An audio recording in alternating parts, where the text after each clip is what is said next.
والمشاهد اللي ظهرت على مجتمعنا العربي بشكل أخص، ووجود فئة كبيرة جدا في المجتمع يعني رافضة تماما المشاهد دي، بتبص لها على إن هي حاجة جديدة كليا علينا، وفي وسط قلق طبعا كتير من الأهالي على الجيل اللي لسه طالع وإن هو يتعايش إزاي مع المشاهد دي في ظل الأخلاقيات اللي اختلفت بشكل مفاجئ، بشكل يخض أحيانا.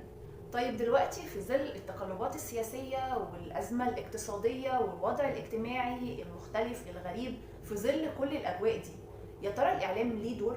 وإيه هو الدور ده؟ واللي بيحصل ده إزاي بيأثر على فئة الشباب؟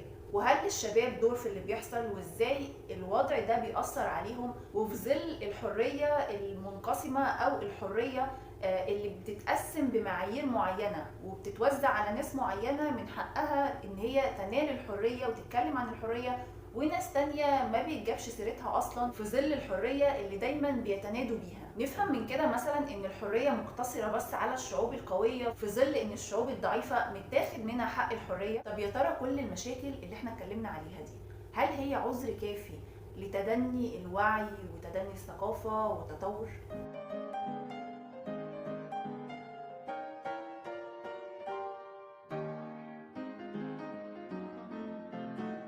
في ظل كل الأحداث المثيرة والعجيبة والغامضة إلى حد كبير، ظهر قدامي كده كتاب لدكتور مصطفى محمود اسمه أيها السادة اخلعوا الأقنعة. بالرغم إن الكتاب ده اتنشر عام 1984 إلا إنه بيوصف الحالة اللي بتسود المجتمع والعالم اللي احنا فيه حاليا، وهو كاتبه يعني من زمن فات. فده يعرفك قد ايه عبقرية الشخص ده، ان هو بيتكلم عن حاجة يعني حتى لو كانت مثلا ظاهرة في العهد ده او في العصر ده بنسبة، لكن حاليا الحاجة دي يعني ظاهرة بشكل مبالغ فيه. فالحقيقة مع كل كتاب بقرأه لدكتور مصطفى محمود بيظهر قدامي قد ايه الشخصية دي عقليتها جبارة.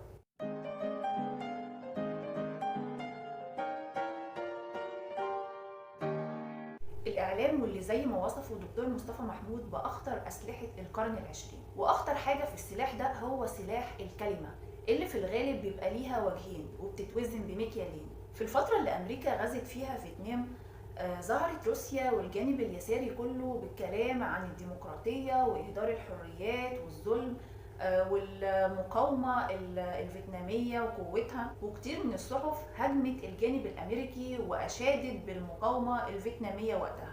على الجانب التاني هنلاقي روسيا لما غزت أفغانستان ما كانش فيه أي حد ظاهر من اللي كانوا بيتكلموا عن الحريات والديمقراطية والظلم وكل الكلام ده. ورجع مرة تانية الكلام عن الحريات والديمقراطية لما جنود المظلات الأمريكان نزلوا على جزيرة جرانادا.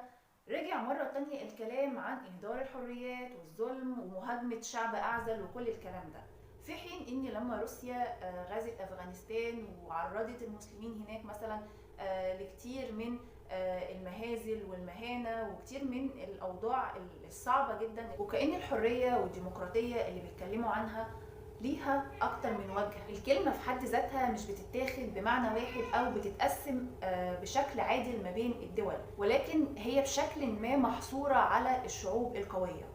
حتى لحد اللحظة اللي احنا بنتكلم فيها دلوقتي في ظل الأوضاع الدولية اللي حاصلة ما بين روسيا وما بين أوكرانيا، هنلاقي إن في جانب تاني في شعوب برضو بتتعرض لنفس المشكلة محدش اتكلم عنها تماما، كأنها ملهاش وجود على الخريطة. في كتاب أيها السادة اخلعوا الأقنعة في مقولة عجبتني وواقعية بشكل عالي جدا: إن الرؤية من جانب اليمين مثلها مثل الرؤية من جانب اليسار، نصف عمياء، فكل واحد لا يرى من ناحيته إلا هواه ومصلحته، وهو يرفع لافتة كاذبة، ولكن الحق واحد ولقد كان دائما واحد. ولكن الأجهزة الإعلامية ذات الصوت العالي الجهير تفرغ عقول الناس ثم تعود فتملأها بما تريد، في نفس الوقت اللي الدول العظمى بتقعد على نفس الطاولة عشان يعملوا مفاوضات لنزع السلاح. نفس السلاح ده هتلاقيه بيتباع في دول تانية عربية وأفريقية بهدف إن الوضع فيها يستمر على النزاعات ويبقى طول الوقت الأجواء فيها مشحونة. وللسبب ده دكتور مصطفى محمود بيسمي العصر اللي احنا فيه هو عصر التجارة بالكلمات والتخدير بالشعارات.